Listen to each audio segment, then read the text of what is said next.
കാരണം ഇപ്പൊ ബാലന് മുസാഫ് എടുത്ത്, ഇതിനു മുമ്പ് വേറൊരു CPM നേതാവ് KT ജലീൽ മുസാഫ് എടുത്തിരുന്നു. മുസാഫ് നിങ്ങൾക്ക് ഇതുപോലെ കൊണ്ട് നടക്കാനുള്ളതല്ല.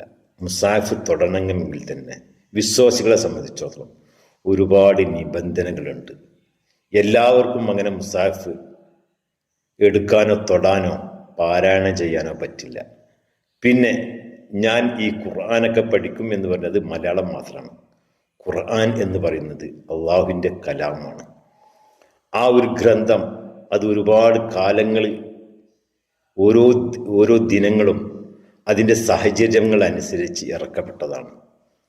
അത് അള്ളാഹു ഏക ഇലാഹ് ജിബ്രീൽ എന്ന് പറയുന്ന മലക്കിന് മുഖേന അള്ളാഹുവിൻ്റെ ദൂതനായ റസൂലിന് നബിക്ക് അയക്കപ്പെട്ട കിതാബാണ്.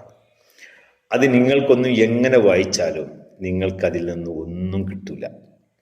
ഇപ്പം AK ബാലൻ പറഞ്ഞിരുന്നു, ഞാൻ മുനാഫിക്കിനെ കുറിച്ചിരുന്നു. അത് മലയാളത്തിൽ മുനാഫിക്കിൻ്റെ ചില ഭാഗങ്ങളുണ്ട്. പക്ഷേ ബാലനെ സംബന്ധിച്ചിടത്തോളം നിങ്ങൾക്കത് മാത്രമല്ല, ഖുർആൻ എന്ന് പറയുന്ന അതിൻ്റെ ഓരോ സൂക്തങ്ങൾക്കും അതിൻ്റെതായ ചില അർത്ഥങ്ങളുണ്ട്. അത് സാഹചര്യങ്ങൾക്കനുസരിച്ച്, അപ്പോഴത്തെ സാഹചര്യങ്ങൾക്കനുസരിച്ച് മാത്രമേ അതിനെ വ്യാഖ്യാനിക്കാനും അതിന് അർത്ഥം വെക്കാൻ കഴിയുള്ളൂ. അത് പണ്ഡിതന്മാർക്ക് മാത്രമേ കഴിയുള്ളൂ. KT ജലീലിന് പറ്റൂല. KT ജലീൽ CPM ആളാണ്, അവനക്കറിയില്ല. AK ബാലനും അറിയില്ല. പിന്നെ എന്തിനാണ് ഈ ഖുർആനായിട്ട് നിങ്ങൾ നടക്കേണ്ട ആവശ്യം? നിങ്ങൾക്കതല്ല, നിങ്ങൾക്ക് നിങ്ങളതായ ഗ്രന്ഥം ഉണ്ടല്ല. നിങ്ങൾക്ക് എംഗൽസും അതുപോലെ തന്നെ കാരൽ മാർക്സും എഴുതിയ പുസ്തകങ്ങൾ, ആ മാനിഫെസ്റ്റോ ഉണ്ട്. അതിലാണ് നിങ്ങൾ വിശ്വസിക്കേണ്ടത്, അതാണ് നിങ്ങൾ പഠിക്കേണ്ടത്. അതേക്കുറിച്ച് പഠിച്ചിട്ട് നിങ്ങൾ കമ്മ്യൂണിസത്തെക്കുറിച്ച് പറയും ജനങ്ങളോട്. അതാണല്ലോ നിങ്ങൾ പറയേണ്ടത്. അല്ലാതെ ഈ ഗ്രന്ഥം എടുത്ത് നിങ്ങൾ പടച്ചോനെ വിചാരിച്ചിട്ട് നിങ്ങൾ ഈ ഗ്രന്ഥങ്ങളൊന്നും എടുത്ത് ഉദ്ധരിക്കരുത്. നിങ്ങൾക്കതാവില്ല. അതുകൊണ്ടാണ് ലീഗിലെ നേതാക്കന്മാരൊക്കെ ഈ ഖുർആനിലെ ചെറിയ ചെറിയ സൂക്തങ്ങൾ, അതിൻ്റെ ബിസ്മികൾ, അതിൻ്റെ ഔദുകൾ, അതിൻ്റെ മറ്റ്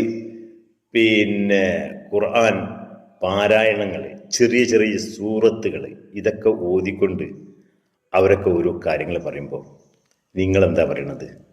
രാഷ്ട്രീയത്തിലേക്ക് എന്തിനാണ് മതം കൊണ്ടുവരുന്നു എന്നുള്ളതാണ് നിങ്ങളെ ചോദ്യം. വല്ലാത്തൊരു ചോദ്യമാണത്. കാരണം അത് വിശ്വാസികൾക്കുള്ളതാണ്. വിശ്വാസികൾ അത് കുട്ടിക്കാലം മുതലേ, ചെറുപ്പം മുതലേ പഠിച്ച് വളർന്നവരാണ് ഞങ്ങളതൊക്കെ. അതുകൊണ്ട് ഞങ്ങൾക്കേ അത് പറയാൻ പറ്റുള്ളൂ. വിശ്വാസികൾക്കേ പറയാൻ പറ്റൂ, ലീഗുകാർക്ക് മാത്രമല്ല. വിശ്വാസികളായ മുസ്ലിങ്ങൾക്ക് മാത്രമേ. അല്ലാതെ